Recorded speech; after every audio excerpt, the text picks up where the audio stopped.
Hi, my name is Tim Daly. I'm the Executive Director of This Is My Brave Australia. This Is My Brave is dedicated to breaking the stigma surrounding mental illness, one story at a time. We present live theatre shows, cast from the community, telling their stories of lived experience. Our latest show, Giving Stigma the Boot, was presented by the Mental Health Foundation of the ACT. Next up we have Hannah. Hannah is a very talented dancer.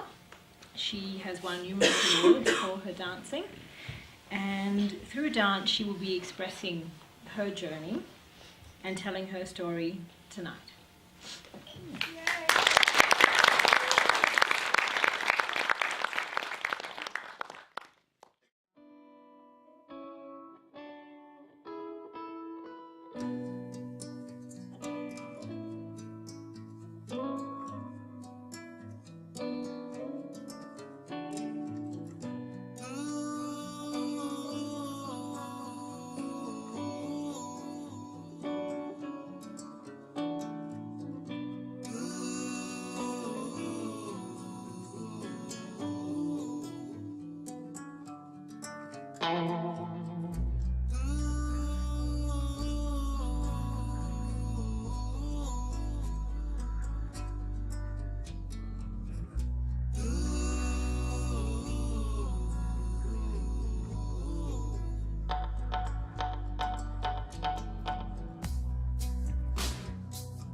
Mother of 5 baby boys at Hotmail. I had the email, had all the thoughts mapped out. I was going to have the perfect family, the perfect 5 boys at school. It's going to be wonderful. I was going through my list of jobs. 25 ironed white shirts, 25 grey shorts, 5 school bags, 5 black shoes. Oh, success. Finally, time for a cup of tea. My train of thought was interrupted, yet again, by one of my children yelling out, "Mum!" Like, what now? Hamish has cut another pillow slip and is wearing it as a dress. He looks ridiculous. He's going to embarrass all of us at school. But that's it. I've had it. I have to put a stop to this girly behaviour. If I don't put a stop to this, everyone's going to be teased at school. And I am not going to have one of those sons. No. That fateful day, I remember going outside, bellowing a lecture at him. You're a boy, you're going to school, and you're going to be a boy. It's time you grew up and you stopped all these girly things. And I am not going to deal with another problem child. I'm sorry, Mr. Football. I'm sorry. I know he wants to be a cheerleader and it's humiliating. I'm sorry. Mr. Autism, Mr. Schizophrenia. Seriously, I know. It's embarrassing. I know you want to change schools, you don't want to go to the same school. All right, fine, I know. Mr. Wheelchair. God, I love you. Red goes faster, doesn't it, darling? Yeah, I know, another operation, sweetheart. I'm sorry.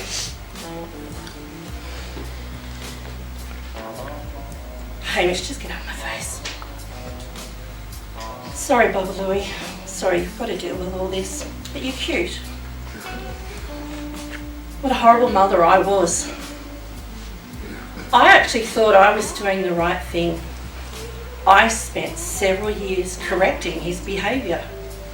We would go to friends' places. Hamish would make a beeline, go and get a dress on, and come running back and parade. make a joke and continue on. Try to ignore the behaviour. Deep down, I was humiliated.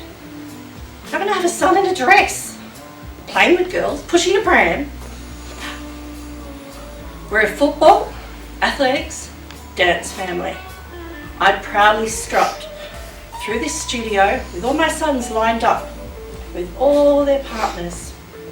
Cinderella's ball was well and truly on the way. Hamish is backstage having another meltdown. So, run backstage and grab him. What is wrong with you now? I don't want to lift a girl. I want to be a girl in the tutu. Seriously, just get on stage and grow up. I've had it. I've had enough of this child. I was pretty cruel. I pushed it too far. Went into the bathroom. Hamish is self-harmed at the age of 7. There was blood everywhere, mixed in the water. What was happening? What was wrong with my family? Finally, our paediatrician sat me down.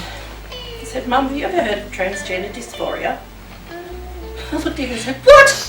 Tranny the one's a fanny? Seriously?" This is how I was raised.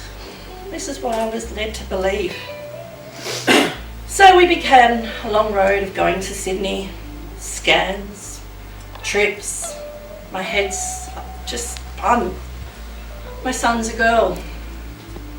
So I just thought, no, just give him a testosterone shot, that'll cure him, he'll be fine.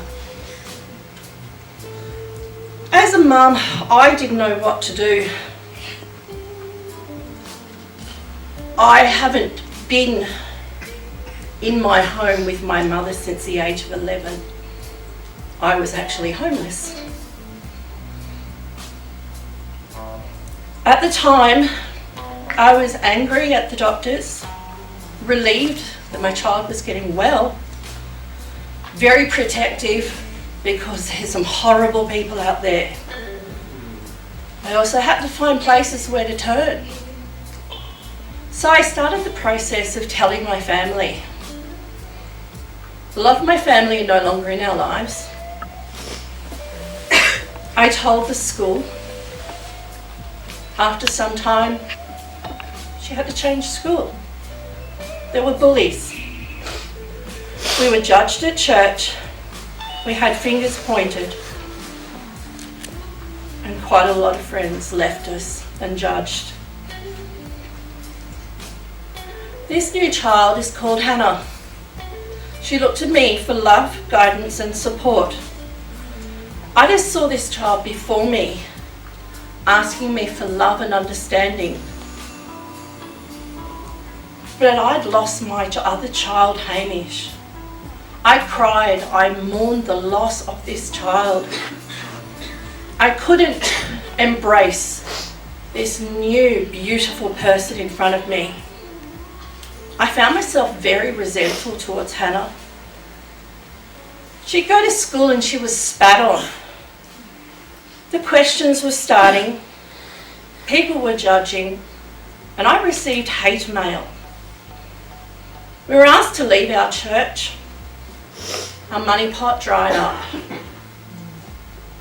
I did have 4 others that really needed to me, and I fell apart. I was exhausted.